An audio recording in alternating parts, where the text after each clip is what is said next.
예, 대출 이자도 엄마가 내줬다. 곤혹스럽지만 양문석 후보의 공천 취소는 없다는 민주당 얘기 저희가 준비한 2위와 4위입니다. 딸의 이름으로 11억 대출을 받아서 편법 대출 논란에 휩싸인 민주당 양문석 후보죠.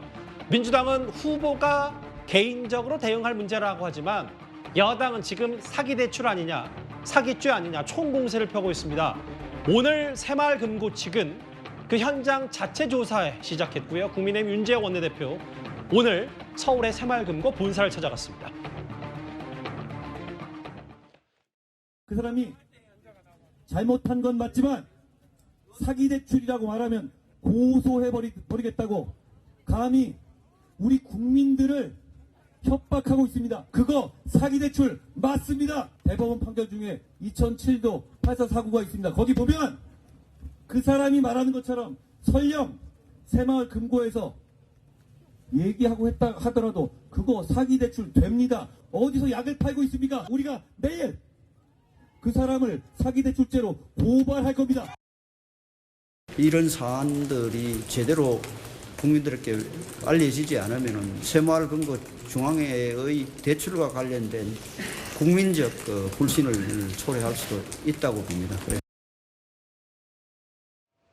윤재욱 원내대표, 국민의힘 사람들은 오늘 강남에 있는 새마을금고 본사를 찾았고요. 이거 대구의 땡땡 새마을금고, 새마을금고 측도 보시는 그대로 오늘 아침 8시에 자체 현장 조사를 실시했습니다. 지금 곤혹스럽고 당황스럽고 이 부분도 새마을금고가 더 클 수도 있기 때문에 이현정 의원님. 네. 만약에 자체 현장 조사를 해서 문제가 생기면 돈 바로 회수하겠다 뭐 이런 얘기까지 했습니다. 그렇죠. 원래 이 돈은 자체는 사업자 이 대출로 인해서 11억 원을 빌려준 거 아니겠습니까?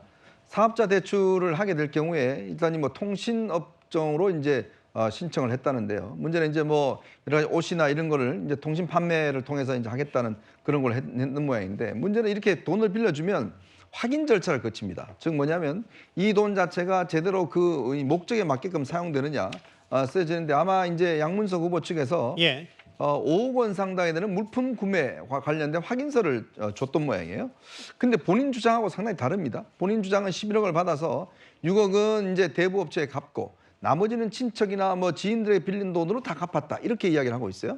그러면 여기서 이야기했던 통신 판매업에서 5억 원의 매출을 하는 그런 어떤 이 기록들 이거 자체가 과연 진실일까? 라는 이제 의문이 하나 생기는 것이고요.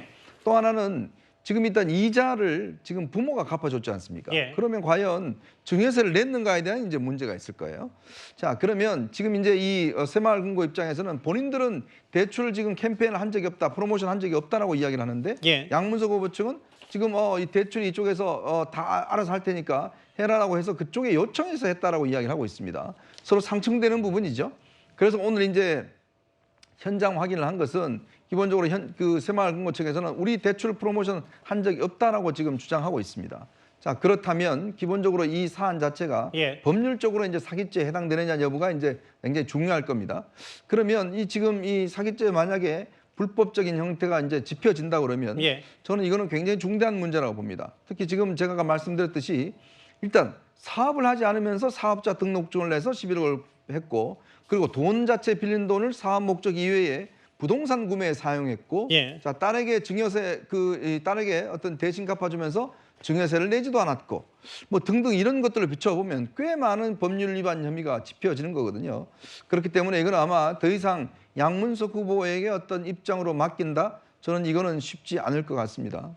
이현정 의원이 말씀하시는 중에 논란과 의혹의 당사자 민주당 양문석 후보가 조금 전 SNS를 통해서 입장을 낸 것 같습니다. 다시 한번 쇄화해드린다. 저 얘기는 후보 사퇴는 없다라는 걸 의미한 거겠죠. 더 이상 논란이 없도록 그 해당 아파트, 잠원동 아파트 처분하겠다라고 하면서 새마을금고 대출금도 이게 지금 대출금을 뭐 이자 갚고 뭐 원금도 갚는지 모르겠지만 긴급히 다 갚겠다는 취지인가요? 집을 파는 과정에 있어서의 손해가 있어도 감수하겠다라고 했고 그리고 만약에 뭐 이런 얘기겠죠. 지금 31억에 샀는데 지금 대략 제가 방송 전에 체크해 본 결과 해당 아파트 호가가 38억이다. 그럼 그 뭐 차익이 발생한다면 공익단체에 기부하겠다 뭐 이런 뜻일 겁니다. 마지막. 본인이 출마한 안산 시민들을 위해서 좋은 정치를 보답하겠다. 6개 속보 쭉 봤는데 강전혜 변호사님, 네. 일단 무슨 생각이 먼저 드셨어요? 일단 지금 집을 판다고 해서 뭐 법적으로 불법이 있었던 게 없어지는 것이 아닙니다.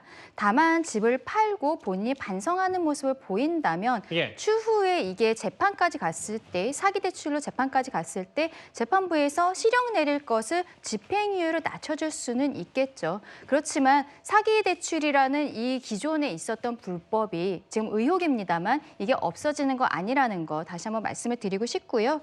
그리고 손해가 있어도 감수하겠다라고 이야기를 하고 있는데요. 딸 명의로 11억 대출 받지 않았으면 이 집 자체 구입 자체가 어려웠을 것으로 보이거든요. 예. 왜냐하면 그 이전에도 캐피탈 대출 그리고 사채를 썼다는 것을 양문석 후보가 스스로 밝히지 않았습니까?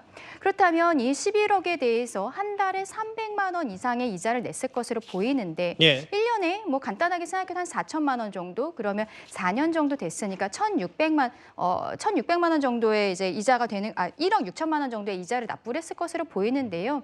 지금 진행자님께서는 현재 시세가 샀을 때는 31억이었는데 38억 정도라고 하더라라고 얘기하셨는데 제가 오전에 봤던 언론 보도에서는 43억 정도 한다라는 보도도 봤습니다. 호가가 왔다 갔다 하니까요. 예, 어쨌든 31억보다는 훨씬 높아져 있는 상황인 것이죠. 여기에 있어서 양문석 후보가 남은 것에 대해 뭐 손해가 있어도 감사하겠다라는 거는 손해는 없다는 거 우리 전 국민이 다 알고 있는 것이고요. 이 뭐 이익이 남는 것이 있으면 공익단체에 기부하겠다라고 하는데 글쎄요. 이러한 불법적인 부분에 있어서의 남는 돈을 받는 공익단체가 있을지 잘 모르겠습니다. 장문의 문제도 있을 것 같고요.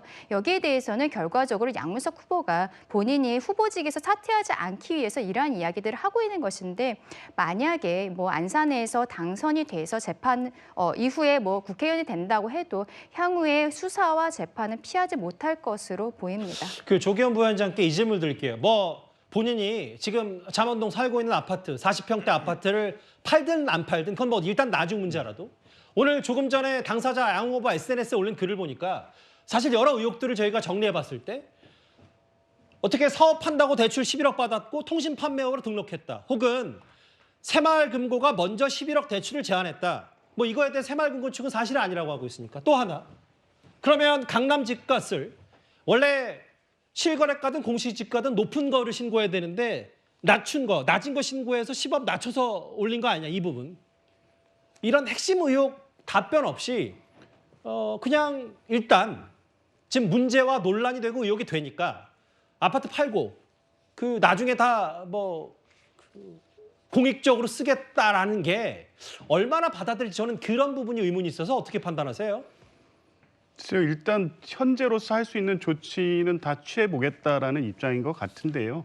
여전히 지금 말씀대로 대출이 새마을금고의 제한에 있어 이루어졌느냐 이 부분이 이제 사기 대출 여부를 가르는 가장 중요한 쟁점일 거고요. 예. 통신 판매업 사업자 등록 후에 실제 물품 구매를 위해서 썼다는 서류를 제출했다고 하는데 예. 그 역시 허위인지 여부가 향후 수사나 검사 과정에서 이제 확인돼야 될 겁니다. 예. 그런데 어쨌든 양문석 후보는 새마을금고가 먼저 제안했다고 하고 새마을금고는 그것이 아니라고 지금 서로 팽팽하게 다툼이 있는 상황이기 때문에 예. 어떤 결론을 지금 예단할 수는 없습니다. 뭐 예.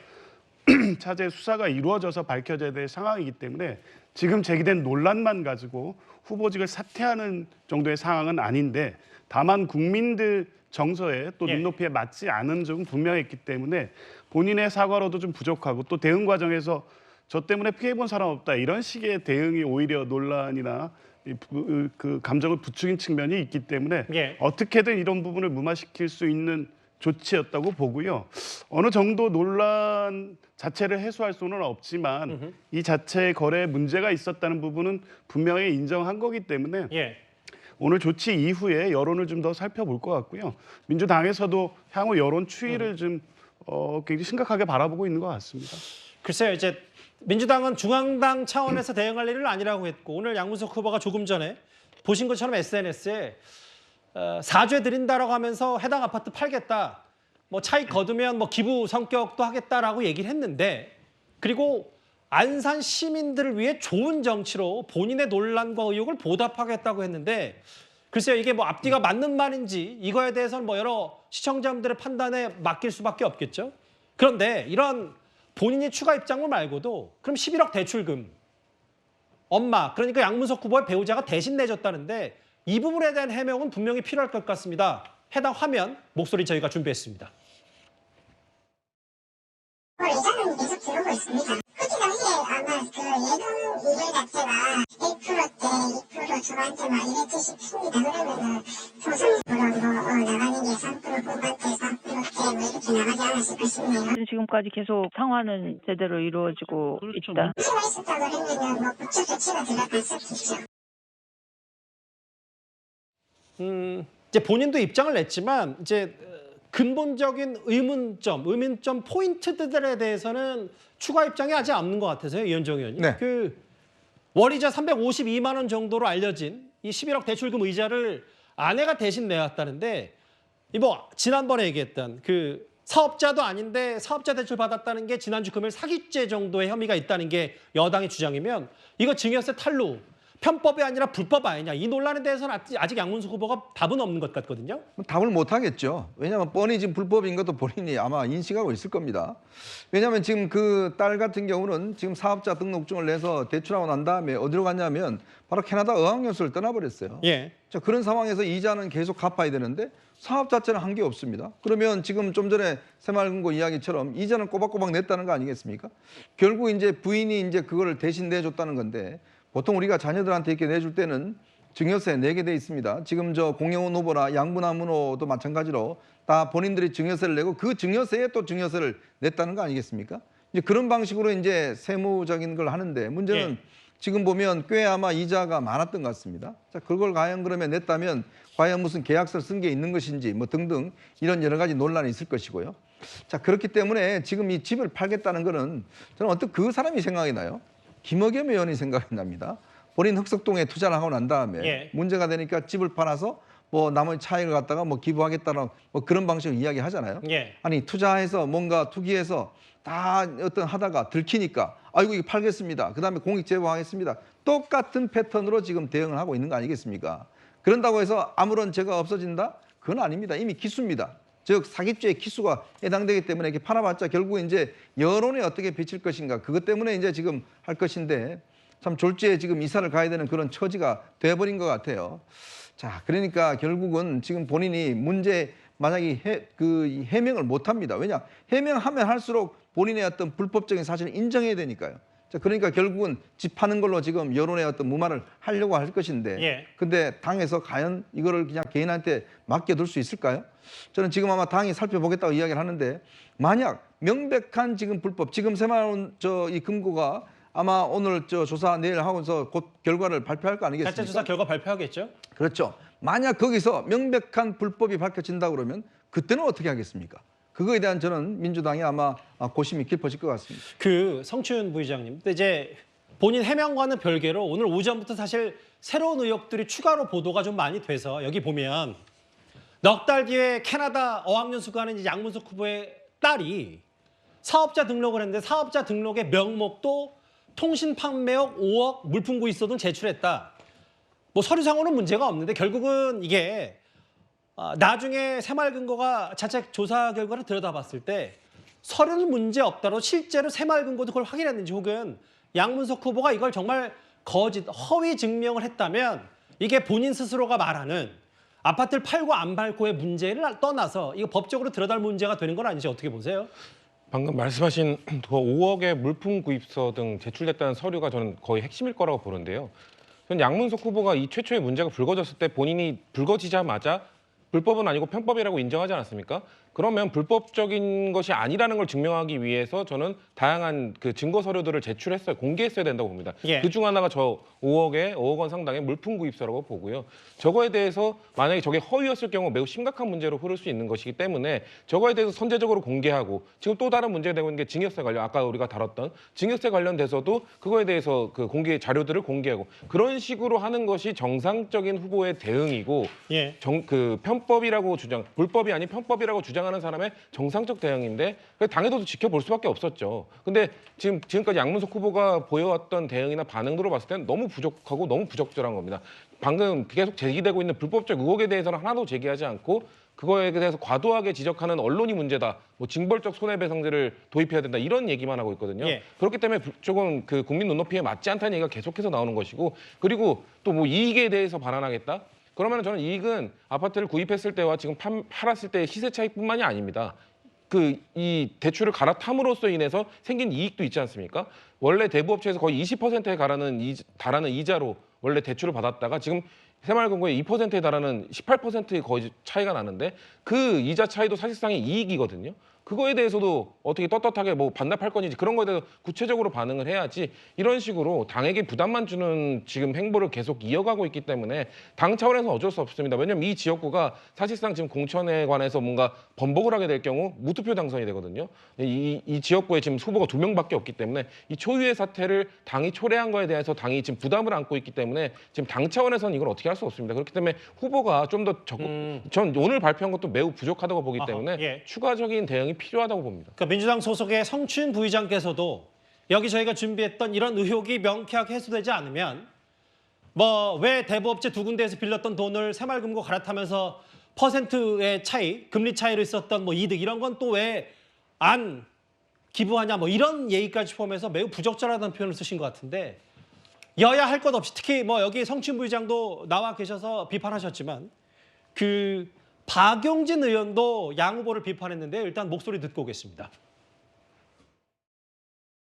본인 대출 때문에 피해받은 국민이 없다고요? 선량하게 새마을금고에 돈을 넣고 마을금고에서 최선을 다해 일하고 있는 사람들이 받게 되는 피해는 양문석 후보는 어떻게 해명하고 설명하겠습니까? 예. 누구보다 법의 집행을 가장 잘 알고 있던 사람들이 이런 방식으로 진행을 해왔다는 것을 보면서 만약 이들에게 입법 권력까지 독점하게 되는 상황이 오게 된다면 도대체 그 다음은 어떻게 되게 될 것인가 라고 하는 걱정의 목소리들이 커질 것이고, 대출 회수 이전에 지금 해야 되는 건 민주당의 공천 회수라고 생각합니다. 본인이 어쨌든 편법이다 라고 하는 것을 시인했으면 큰 소리 칠 입장은 아니잖아요. 뭐 누구한테 피해를 줬든지 안 줬든지 가슴에 상처 준 건 맞잖아요. 진솔하게 사과하고 또 그 겸손한 태도를 보이는 것이 맞지 큰 소리 칠 상황은 아니다. 공천 취소라든지 당의 더 적극적인 대응까지도 필요한 상황이라고 보세요. 모든 권한은 지금 이재명 대표가 쥐고 있으니까 이재명 대표가 잘 판단해서 해야 될 문제이고. 방금 전에 양문석 후보의 추가 SNS 입장도 만나봤지만 사실 강전혜 변호사님, 네. 주말까지만 해도 우리 가족의 대출로 사기당한 피해자가 있냐라고 반문하면서 물론 그때도 반성한다고 하긴 했지만 사기 대출로 몰아가는 것은 침묵할 수가 없다. 네. 반문을 했었는데 또 오늘은 추가 입장이 나왔고요. 뭔가 이틀 사이에 본인도 스스로가 입장이 변화가 생긴 건지 모르겠어요. 글쎄요, 마음속의 입장이 변하지는 않았을 것 같은데요. 왜냐하면 그렇다면 오늘의 해명도 말끔했었어야 됩니다. 하지만 오늘도 결국에는 집을 팔겠다, 그 이상의 아무 내용이 없지 않습니까? 혹독한 언론 회초리에 깊이 반성하겠다고 하면서 언론에 재갈 물리겠다, 징벌적 손해배상, 본인이 국회의원 되면 바로 진행하겠다, 이러한 이야기 하는 사람이 반성하고 있는 모습일까요? 저는 양문석 후보에 대해서는 하나 더 말씀드리고 싶은 부분이 있습니다. 예. 이분이 이제 공천 과정에서요, 경선을 전해철 의원과 했는데요. 여기는 원래 전해철 의원의 지역구 아닙니까? 예. 전해철 의원이 뭐 친문계 인사로 잘 알려져 있는데 하위 20% 왜 받았는지 알 수 없는 부분이 있었죠. 기울어진 운동장에서 양문석 후보가 경선에 나아갈 때 과거에 수박 깨버리겠다, 이러한 이야기들이 있었고, 당내에서 당원권 정지 3개월 받았던 사람, 이런 사람이 경선 나가는 것이 맞습니까? 언론에서 지적했을 때 그때 공관위에서 헤이트 스피치 아니다, 이러한 이야기를 했습니다. 저는 민주당에서 이렇게 검증을 하는 과정에서 양문석 후보 굉장히 친명 인사로 알려져 있는데요. 선택적 검증을 했었던 것, 이것이 지금까지 이어져 오고 있는 것이다. 그 부분 꼭 말씀드리고 싶습니다. 사실 우리 가족이 11억 대출 받아서 누가 피해봤냐라는 반문에 대해서 일부 언론 보도를 보면 이렇게 양문석 후보 측이 편법 대출로 그러면 다른 소상공인들의 대출 기회가 줄어들 수도 있다, 이렇게 금융업 관계자가 얘기했기 때문에 이건 양 후보가 사실과 다른 말을 했을 개연성이 있다라는 보도 내용을 저희가 인용해 보겠습니다. 한동훈 위원장이 양문석 후보를 이렇게 비판했습니다. 그 목소리도 듣고 오겠습니다. 그분은 이렇게 말합니다. 우리 가족이 누구 피해준 사람이 있냐고. 여러분, 어디서 많이 들어본 얘기 같지 않습니까? 조국 대표가 자기 딸 때문에 대학 못 간 사람 없다고 얘기한 거. 두산대 내에서 그 조사위원회가 열렸는데 동양대 표창장은 입시에 영향을 안 줬다. 그 다음에 저희 딸내미 때문에 다른 학생이 떨어진 적은 없다. 뭐 이렇게 조사 결과가 나왔던 것 같습니다. 그게 피해자가 없으면 음주운전은 피해자가 없는 거고 이재명의 법화는 피해자가 없는 거고 이재명의 대장동은 피해자가 없는 겁니까? 무슨 말 같지도 않은 소리 하는 겁니까?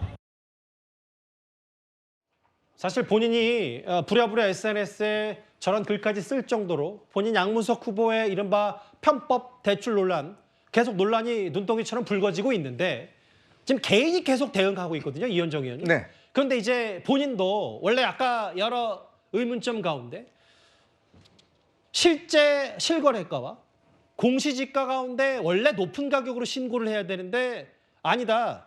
공시가로 신고를 해서 10억 정도 축소 의혹이 있다. 근데 이런 거는 양 후보뿐만 아니라 당도 검증에 책임이 있는 거 아닌지 이런 얘기들은 계속 나오고 있거든요. 그러니까 이제 선관위는 이제 본인이 이제 아마 이제 신고를 한 거기 때문에 본인의 책임을 져야 되는데 문제는 이제 이 선관위 규정을 보니까요. 예. 부동산 같은 경우는 두 가지 이제 기준이 있는 것 같습니다. 뭐냐면 이제 우리가 공시지가가 있고 현재 매입 시가가 있지 않습니까? 그렇죠. 그 중에서 높은 걸로 신고하도록 돼 있어요. 그러니까 그러면 지금 공시지가 본인이 이 선관위 신고 21억을 했는데 지금 좀 전에 이야기했듯이 이게 지금 현재 뭐 38억인가요? 뭐 40몇 억까지 한다는 거 아니겠습니까? 예. 본인 매입가가 31억입니다. 근데 본인은 지금 21억 원에 신고를 했단 말이에요. 저는 이것 또한 나중에 선거법 위반에 아마 허위 신고로 될 가능성이 굉장히 높습니다. 그리고 이게 이제 정정 기간이 있거든요. 예. 그때 근데 그 정정하지 않았다는 것 같아요. 자, 그렇게 되면 본인의 재산을 축소 신고한 거 이거 자체가 나중에 이제 이 선거법에 위험이 될 수가 있습니다. 자, 그렇기 때문에 이번에 이제 후보를 보면 양문석 후보를 보면 본인의 지금 여러 가지 어떤 불법적인 문제 그뿐만 아니라 또 선거법까지 지금 위반할 그럴 가능성도 충분히 있어 보입니다. 강진아 변호사님께 법적인 거 여쭤볼게요. 그러면 이제 뭐 선관위, 공직자윤리법의 이른바 재산 축소 신고 의혹, 그리고 엄마가 이자, 양문석 후보의 배우자가 이자 대신 내줬다는 이제 증여세, 혹은 허위 사실, 네. 그러니까 허위 자료를 내서 사업자 등록을 해서 11억 새마을금고에 대출을 받았다는 이른바 허위 등록, 사기죄, 네. 이런 저런 의혹들이 다 법적 갖가지 처벌 대상이 될 수 있는 가능성이 높은 거예요? 그럼 가능하죠. 지금 일단은 사기 대출이라고 우리가 이야기하고 있는 부분, 그것은 형법상 사기죄에 해당할 수가 있는 것이고요. 그리고 증여세를 내지 않았다, 딸의 이자를 엄마가 대신 내줬는데 거기에 대한 증여세를 내지 않았다는 것에 대해서는 국세청에서 이제 조사가 들어가야 되는 부분입니다. 예. 그리고 지금 허위로 그 재산 신고를 10억을 낮게 신고를 한 부분에 있어서도요. 저것도 허위로 신고한 부분이 결국에는 재판까지 가서 당선 무효형이 나올 수도 있는 상황이거든요. 예. 이런 것들은 결과적으로 제가 아까도 말씀드렸습니다만 지금 집을 판다고 해서 없어지는 것들이 아닙니다. 그렇기 때문에 양문석 후보가 일단은 지금 급한 불 끄기 위해서 집을 팔겠다. 그러면서 유권자들에게 어필을 하고 있는 것으로 보이는데 예. 당선이 된다고 해도 여기에 대해 이미 국민의힘에서 오늘 오전에 또 고발장 들어가지 않았습니까? 예. 수사와 재판 이루어진다. 그 부분 우리 유권자분들께서 명심하시고서는 투표 임해주셨으면 합니다.